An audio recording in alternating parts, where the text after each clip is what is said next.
अपने भ्रष्टाचार के उजागर होने से अपना आपा खो बैठे हैं। आपके घर के पास मैं पूछना चाहता हूँ देश के लोगों से, अगर आपके घर के पास पाकिस्तानी आके झुग्गी लगा के बैठ गए, आप पसंद करोगे? पता नहीं वो कौन लोग हैं, क्या हैं। सारी कानून व्यवस्था चरमरा जाएगी, चोरियां, डकैतियां, बलात्कार बढ़ेंगे हमारे देश के अंदर। उनको मालूम नहीं है कि ये सारे लोग आ चुके हैं, आज भारत में ही रह रहे हैं और इतनी ही चिंता है तो वो क्यों बांग्लादेशी घुसपैठियों की बात नहीं करते, रोहिंग्यास का विरोध क्यों नहीं करते हैं? क्योंकि वो वोट बैंक की पॉलिटिक्स कर रहे हैं। सीएए को लेकर आप और बीजेपी के बीच शुरू हुई गहमागहमी थमने का नाम नहीं ले रही है। बता दें कि आज गृह मंत्री अमित शाह ने सीएम केजरीवाल पर हमला बोलते हुए कहा कि दिल्ली के मुख्यमंत्री अपने भ्रष्टाचार के उजागर होने से अपना आपा खो बैठे हैं। उन्हें पता नहीं है कि ये लोग भारत में आ चुके हैं और भारत में रह रहे हैं। दिल्ली के मुख्यमंत्री अपने भ्रष्टाचार के उजागर होने से अपना आपा खो बैठे हैं। उनको मालूम नहीं है कि ये सारे लोग आ चुके हैं, आज भारत में ही रह रहे हैं। सिर्फ इनको अधिकार नहीं मिला है, वो अधिकार देने की बात है। 2014 तक जो आ गए इनको नागरिकता देनी है और इतनी ही चिंता है तो वो क्यों बांग्लादेशी घुसपैठियों की बात नहीं करते हैं, रोहिंग्यास का विरोध क्यों नहीं करते हैं? क्योंकि वो वोट बैंक की पॉलिटिक्स कर रहे हैं। दिल्ली के चुनाव उनके लिए लोहे के चने चबाने जैसे हैं, इसलिए वोट बैंक की पॉलिटिक्स कर रहे हैं। नौकरी का कहां सवाल है, वो ऑलरेडी यहां है और बांग्लादेशी नौकरी का अधिकार नहीं मार रहे हैं क्या? रोहिंग्यास नहीं मार रहे हैं? इनके लिए तो आप कभी नहीं बोले भाई। सिर्फ जो हिंदू शरणार्थी आए हैं, जो बौद्ध शरणार्थी आए, जो जैन, पारसी और क्रिश्चियन शरणार्थी, इसी का विरोध कर रहे हैं। गौरतलब है कि बीते कल सीएम केजरीवाल ने सीएए पर बयान जारी किया था, जिसके बाद गृह मंत्री अमित शाह ने सीएम केजरीवाल पर निशाना साधा, जिस पर दिल्ली के मुख्यमंत्री अरविंद केजरीवाल ने प्रेस कॉन्फ्रेंस कर गृह मंत्री अमित शाह के सीएए को लेकर दिए गए बयान पर जवाब दिया है। सीएम केजरीवाल ने कहा कि ये कानून बिल्कुल भी देश के हित में नहीं है। दूसरे देशों से लाकर लोगों को यहाँ बसाया जाए, ये ठीक नहीं है। आजादी के बाद काफी बड़े स्तर पर माइग्रेशन हुआ था। अब सीएए की वजह से जो माइग्रेशन होगा वो 1947 से भी बड़ा होगा। पाकिस्तान, बांग्लादेश और अफगानिस्तान में मिलाकर करीब 2.5 से 3 करोड़ लोग रहते हैं और अगर इनमें से करीब 1.5 करोड़ लोग भी आ गए तो क्या होगा, आप भी सुनिए। नमस्कार।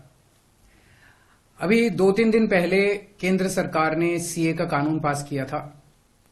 कल मैंने एक प्रेस कॉन्फ्रेंस करके ये समझाया कि सीए कैसे देश के लिए बेहद खतरनाक कानून है और इसे वापस लिया जाना चाहिए।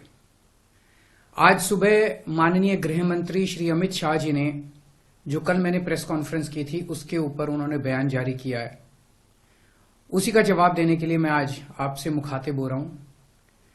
मैंने उनका बयान सुना, माननीय गृह मंत्री जी का। अपने पूरे बयान में जो प्रश्न मैंने कल उठाए थे उसका किसी भी एक भी प्रश्न का उन्होंने जवाब नहीं दिया। उन्होंने केवल मुझे गाली गलौज किया है, केजरीवाल भ्रष्ट है, केजरीवाल ये है, केजरीवाल ऐसा है, केजरीवाल वैसा है। मुझे छोड़ दीजिए, मैं इंपॉर्टेंट नहीं हूं, देश इंपॉर्टेंट है। देश के 140 करोड़ लोग इंपॉर्टेंट हैं, उनकी बात करते हैं। मैं आपसे पूछना चाहता हूं कि आज हम पूरा देश मिलके, सारी सरकारें मिलके अपने देश के बच्चों को रोजगार देने में असमर्थ हैं। जो इतनी भारी संख्या में बाहर से आप पाकिस्तान, बांग्लादेश के लोगों को हमारे देश में लाके बसाना चाहते हो, उनको नौकरियां कहां से दोगे? उनके लिए नौकरियां कहां से आएंगी? पहले अपने बच्चों के लिए तो नौकरी का इंतजाम कर लो। ये मेरा कल मूल प्रश्न था। उनके लिए घर कहां से आएंगे जो आप इतनी बड़ी संख्या में पाकिस्तान से, बांग्लादेश से लोगों को लाके अपने देश में बसाना चाहते हो, माइग्रेशन करवाना चाहते हो? वो उनके लिए घर, उनके लिए नौकरियां, उनके लिए संसाधन कहां से आएंगे? अपने देश में इतनी गरीबी है, अपने देश में ऑलरेडी लोगों के पास नौकरियां नहीं है, घर नहीं है, उनको कहां से लाके बसाओगे? आजादी के बाद काफी बड़े स्तर के ऊपर माइग्रेशन हुआ था। बहुत सारे लोग भारत से पाकिस्तान और बांग्लादेश गए थे और बहुत सारे लोग वहां से इधर आए थे। अब जो ये माइग्रेशन इस सीए की वजह से होने वाला है, ये उससे कहीं ज्यादा बड़ा माइग्रेशन होने वाला है। पाकिस्तान, बांग्लादेश, अफगानिस्तान, इनका कहना है कि सीए के तहत इनके अल्पसंख्यक जो हैं वो अगर भारत में आके रहना चाहेंगे तो उन्हें उस बात की मंजूरी दी जाएगी, उन्हें हमारे भारत की नागरिकता दे दी जाएगी। इन तीनों देशों में मिला के लगभग 2.5 से 3 करोड़ अल्पसंख्यक रहते हैं। पाकिस्तान, बांग्लादेश और अफगानिस्तान में मिला के लगभग 2.5 से 3 करोड़ अल्पसंख्यक रहते हैं। वहां बहुत गरीबी है, उनके पास रोजगार नहीं है। भारत में आना और भारत की नागरिकता मिलना उनके लिए तो बहुत बड़े सपने की तरह है। और अगर हमने भारत के दरवाजे खोल दिए, इतनी बड़ी संख्या में लोग आने वाले हैं जिसकी हम कल्पना भी नहीं कर सकते। इन 2.5-3 करोड़ लोगों में से अगर 1-1.5 करोड़ लोग भी आ गए तो कहां बसाया जाएगा उनको, क्या करेंगे उनका? ये मेरा प्रश्न था माननीय गृह मंत्री जी, जिसका जवाब आपने नहीं दिया। आपका यह कहना है कि 2014 से पहले के लोगों को, जो आ चुके 2014 से पहले, उनको बसाया जाएगा। मैं आपसे पूछना चाहता हूं, 2014 के बाद आना बंद हो गया? 2014 के बाद भी आ रहे हैं, अभी तक आ रहे हैं, रोज आ रहे हैं। तो अभी तक 2000 जो इलीगल माइग्रेंट आते थे, जो घुसपैठिए हमारे देश के अंदर आते थे, वो डरते थे कि अगर आ गए तो हमें निकाल देंगे, हमें पकड़ लेंगे, हमें जेल में डाल देंगे। उन्हें डर रहता था क्योंकि वो इलीगल थे। अब आप ये कानून लाके उनको लीगल बना रहे हो, अब उनका डर खत्म हो जाएगा। पूरे तीनों देशों के अंदर अब मैसेज ये है कि भारत सरकार अब जो है इन तीनों देशों के घुसपैठियों को लीगल करने जा रही है। तो ये 2014, आज आप 2014 वालों की बात कर रहे हो, कल आप 2019 के पहले वालों की बात करोगे, फिर ये डेट एक्सटेंड करके 2024 कर दोगे, क्योंकि घुसपैठिए तो आ ही रहे हैं। आपने रोहिंग्यों की बात की, ये तो आप ही के टाइम में आए थे, ये तो 2014 के बाद आए हैं सारे रोहिंग्ये। कैसे आए ये? आपकी मिली भगत से आए कि आपकी नाकामी की वजह से आए? पूरे देश में कहां कहां आपने रोहिंग्यों को बसा रखा है? तो जो इतने एक तरह से दरवाजा जो खोल रहे हो, इनको जो लीगल बना रहे हो, ये देश के लिए बहुत खतरनाक है। और इतनी भारी संख्या में इसके बाद घुसपैठिए आने वाले हैं जिसकी हम कल्पना भी नहीं कर सकते। आज जो 2014 के पहले भी आए थे, हमारे देश के अंदर उनके अधिकार नहीं है। आप उनको नागरिकता देके अब सरकारी नौकरियां दी जाएंगी उनको। पाकिस्तान से आए हुए घुसपैठियों को हमारे देश के अंदर अब सरकारी नौकरियां दोगे आप, उनको उनके राशन कार्ड बनाएंगे हम लोग। आज दिल्ली के अंदर 72 लाख लोगों के राशन कार्ड हैं, वो कम पड़ते हैं। हम बार बार केंद्र सरकार को लिखते हैं, भाई हमारे दिल्ली के अंदर गरीब ज्यादा है, राशन कार्ड बढ़ाने की इजाजत दो। उनके राशन कार्ड बढ़ाने की इजाजत नहीं देते और पाकिस्तान से लाके उनके राशन कार्ड बनाओगे आप, पाकिस्तान और बांग्लादेश के लोगों का। ये तो सही नहीं है।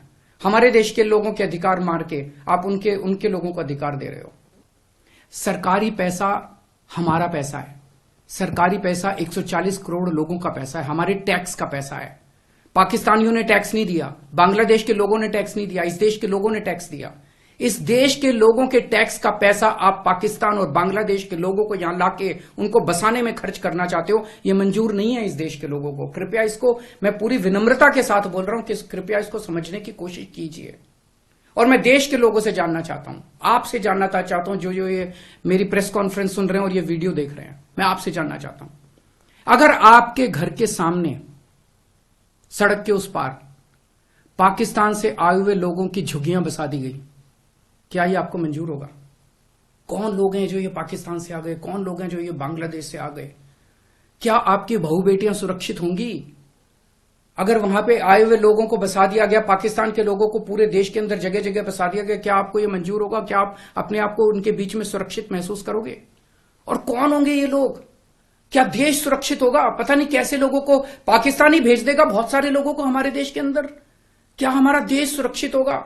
चारों तरफ कानून व्यवस्था की समस्या नहीं पैदा हो जाएगी? इसी को लेकर मैं चिंतित हूं माननीय गृह मंत्री जी। मेरी बात को अन्यथा मत लीजिए, मेरी बात को समझने की कोशिश कीजिए। और हम दूसरे देशों से क्यों नहीं सीखते? कनाडा का हाल देख लीजिए, क्या हो गया। विकसित देश होता था, उसने अपने दरवाजे खोले, पूरी दुनिया भर से लोग आ गए और अब वो माइग्रेशन बंद कर रहे हैं। लंदन, इसका यूके का हाल देख लीजिए, क्या हो गया। पूरे दुनिया के अंदर आज सारे देश बाहर से आने वाले इमिग्रेंट्स को रोकते हैं और आप दरवाजे खोल रहे हो सबके लिए कि सारे दुनिया के गरीब यहां, पाकिस्तान, बांग्लादेश के गरीब सारे आके यहां बस जाएं। हमारे गरीबों की चिंता फिर कौन करेगा?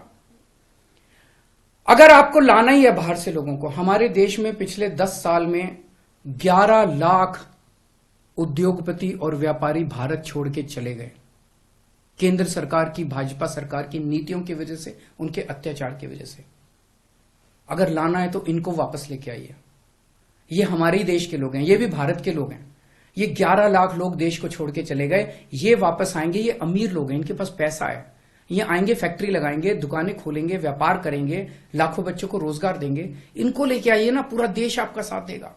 पर पाकिस्तानियों को और बांग्लादेशियों को हमारे देश के अंदर लाके अगर आप बसाएंगे, ये देश को मंजूर नहीं है।